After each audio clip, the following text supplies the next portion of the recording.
coolest things, I think, about being an entrepreneur and owning your own business is that you get to build a team. And because you're in charge, you get to decide who gets to play. You decide when, you decide who, you decide how much, all those things, and it's completely up to you. My name is Amber Griffiths with Your Brand by Design, and I am a brand strategist. And let me tell you something, when you build your team, you absolutely get to keep your brand in mind. Your brand will drive your decisions. Your brand will drive your exports, your outcomes, your output, all those things. If you keep your brand in mind, your success will be heightened. Your fulfillment will be heightened. It'll be more fun. It's just going to be all around better.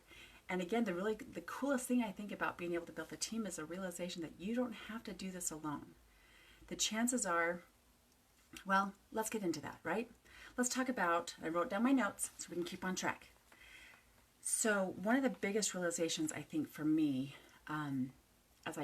as I have built this business over the last 13, 14 years, is that it really, I always thought, and when I talk to entrepreneurs, they say, well, if it's going to be done right, I have to do it. And I don't really want to outsource this. I really don't want to risk letting somebody else do it. I can't trust anybody. It takes too long to train. Any of these things sounding familiar? It's all a crock, just so you know. There are going to be things in your business that you are not the best at doing because that's not your biggest income producing activities. It is not your zone of genius. So one of the things I want you to realize first and foremost is that you don't have to do this alone. Probably if you got really good and honest with yourself, you know that you never could. Even if that's how you started, there's got to be at least part of you down in the deep, dark places you don't like to talk about at parties. There's got to be a part of you thinking, if I had 20 people that were on my team, how about this? Have you ever said to yourself, I just need another me? Well, you can have that, especially when you keep your brand in mind when you're hiring. So first of all, look at it this way. The team you have now, maybe that's just you, maybe that's one person, maybe that's two. The team you have right now got you where you are right now. Are you done? Are you ready to move on? We talk about it's 2020, let's up level, let's go to the next level of success, whatever cliche you want to say there, whatever phrase you want to use there. Are you done being where you're at? Are you ready to truly, honestly move forward? Hey, Ellen, thanks for joining in. Are you ready to achieve and create all those things that you said you wanted just, 2 months ago now? Are you ready? Because what you have created so far is based on the team you've had thus far.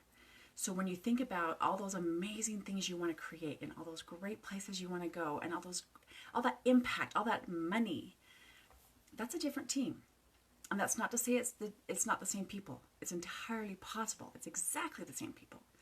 But you get to be ready for all that new success, all that new income, outgo, all those things.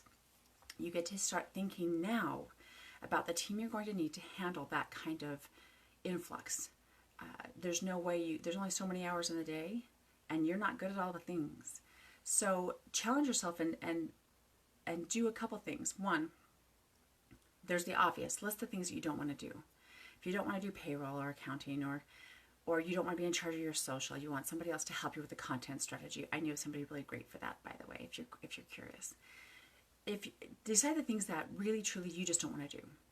And it's okay if it's because you don't know how. That's a really great awareness, actually. Decide those things that not only do you not want to do, but you just can't do. Acknowledge your weaknesses because they will become your strengths as you hire for those.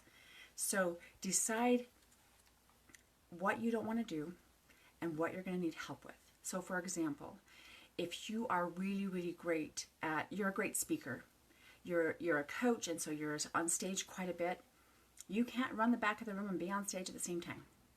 Now, you can get off stage and run back to the back of the room, and that's awesome, and a lot of us do it. But what if you didn't have to? And what if instead of speaking to a room of 20, you're speaking to a room of 20,000? You're going to need more team. So get used to that. Just kind of settle into that idea that this is the last year you get to do this alone. Because if you really want to achieve what you say you do, it's going to require people. Okay? Second point. What does it mean to have team? Don't get stuck in the idea that that means I have to hire 20 people and now I'm running a business and in charge of payroll and HR and all the other things. Don't get stuck in that mindset.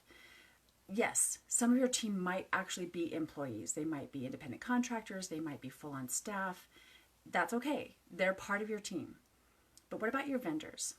What about the people who are building your website for you? Because that's not your genius. What about the people who are doing your brand for you? Because that's not your genius either. What about the people who are printing for you, the web development? Who's taking care of all of your swag? Who is running the back of the room? Who is your book publisher? All those little pieces, all those vendors you hire, that's team, people. That's one thing that you get to take off of your plate and say, I really need to have this course created. I have the content in my head. I don't know how to make that into a course. I got somebody for that too, by the way, because that's not my genius either. I have spent the last 13 years, the first half of that saying, I got this, I can do this all on my own, and realizing that if I wanted to stay where I was at, I totally could. I could totally do that on my own. But if I really want to build something amazing and leave a legacy, it's going to take people. And I have started over the last 6-7 years. I have created this community of people that are absolutely genius in what they do best. And it's stuff that I can't touch. It's stuff I can't do. But I know that in the moment, I got a guy. I got somebody I can use. So it goes beyond employees and vendors. And now this is more like a collaborative collection of brilliant people who do this one thing really, really well. And they're my people for that. I don't have to say, let me send you there. I can say, I'm going to bring them in. I'm going to bring in a web developer to talk to you. I'm going to bring in a content strategist to help you understand what you're doing on social and how it affects your business. I don't have to do it. So that's like the third level of team, is having people who can be a part of it. It's not really a mastermind, but kinda. That's anybody you're in a mastermind with, also a team. If you have a networking group of which you are a member, that can be part of your team. Don't discount the people in the room. They're the people who are going to help you get where you want to go. Okay? So there's like 4 or 5 different levels. Your coaches, your mentors, they're part of your team. Even if they're just the ones you bounce ideas off of, they're not actually creating an output. They are helping with your outcome. Think about that for a second. Your team is more than who creates your output. They are the people who are participating in increasing the outcomes, influencing the outcomes and making them amazing. That's part of your team. Especially, I talked to you yesterday, and I said, especially for you speakers and authors, who was it that helped you get on stage? Is there somebody that's helping book you? Is there somebody helping you negotiate your pricing fee? Is there somebody at the back of the table, at least one person, selling your books, taking the credit cards for your programs after you were just absolutely brilliant on stage? Get your team like that. There is something so spectacularly wonderful about having a point person so that you can go on stage and be in your genius and impact the people and share your brilliance, and know that if something hits the fan, you're not responsible for that. Have a plan. It's part of, I've talked about it before, you can even check it out on LinkedIn. I've talked about creating a brand culture, and that's part of it. What do you do when something goes wrong? What do you do in a crisis? Team, people. Collaboration is almost always the solution for something like that. Have people in the room that when the mic goes out, they know how to help you either get a new one, fix it, re-mic you, whatever that process is. Be prepared for all those things and have a point person so that you can sit there with this beautiful smile on your face and be like, I got this, knowing you've got 18 people in the back scrambling like crazy to make sure you do. That's team, and that's the power of having a really great team. The other thing I want to tell you is you get to be super picky. So first, realize you get to have a team. Second, realize who all that entails. And third, you get to be so picky about who is on your team, because they are an extension of your brand. Think about that. If you have a vendor, make sure that they have the same core values you do. Make sure they're in alignment with what you're doing. If they don't run their business the way that you would, find another vendor. There's thousands. This is part of why, as you create your brand, you do it in accordance with your core values so that you stand out to your people. Find the vendor that fits you perfectly. And not because you're going to bring them in and make them a minion. Not because you want to build a business full of little mini-me's. There's no win in that, by the way. That's just a pain. Think of hanging out with you 24/7 times like 18. Yuck. You want different people. You want them to be able to shine in their genius. Hire them for their brilliance. Hire them for their core values, and then let them shine. It's whether you're in corporate or an entrepreneur, creating a brand culture of inclusivity and acceptance and individuality and uniqueness absolutely is the new currency in 2020. This is not about bringing them in and saying, this is, hey, Allie Mag, how are you? This is not about bringing them in and saying, we do it this way, X, Y, Z. Check your personality at the door. This is how you perform when you're here. It's more about, are your core values in alignment? Would you be an extension of my brand so that if I could recommend you, or if somebody said, who did you use? I don't hesitate at all. I can say they will take great care of you. They're my people. Love them. No reservations whatsoever. That's who you want to have on your team. So be picky. Whether that's a vendor or a coach, you're going to ask them the same really important questions if they were going to be a full-time employee. What's the most important thing to you? How do you communicate? Same thing as you're hiring your ideal clients, by the way, or allowing them to hire you. Be really picky because they're an extension of who you are. They are an extension of your brand. And they all get to work together to get you where you want to go. Not because of any other reason other than you chose them.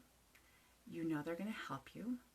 And you know that once you arrive at whatever said location is, whatever said impact, whatever connections, likes, stage, whatever that looks like, whatever price tag is on that, they're going to help you get there because you cannot get there alone. You don't have to, and you honestly, you can't. If you could, you'd have done it by now. If you could have made 7 and 8 figures by yourself, you'd have already done it. So, get really clear about the people you want on your team. Who do you need? What positions do they need to fill? Bring them on and make sure they have buy-in into your vision as well. They will hold your brand better. They will help you get there better. And it's going to be just, honestly, way, way more fun. I mean, I love hanging out with my puppies, but I love my team. They're they're smarter. They're funnier. They're not as snuggly. Pick a team that's going to make you better at what you do. That's going to allow you to hang out in your zone of genius and then return the favor. Let them hang out in their zone of genius and help you excel and help you create something amazing in the world and really leave a legacy behind that's worth sharing, that's worth remembering, that's worth keeping. Build your team. Be super picky. Be open to the possibility that it's somebody you had no idea existed, or is going to fill a need you had no idea was there. It's all about creating that collaborative effort to create something spectacular. If you want more exciting ideas about how to build your brand and how to keep it, once you put all that time into it, make sure that as you expand, it stays consistent and cohesive. Check me out. I'm on Facebook Live every Thursday at noon Mountain Time. You can also visit my website. You can find me on LinkedIn. Or next time we're at a networking event, just come give me a squeeze. I think it'll be really fabulous to be able to we know this. We're leaving a legacy and we know how to build it. It's kind of like a secret handshake. So get in there. Build your team. And until I talk to you in person, rock on.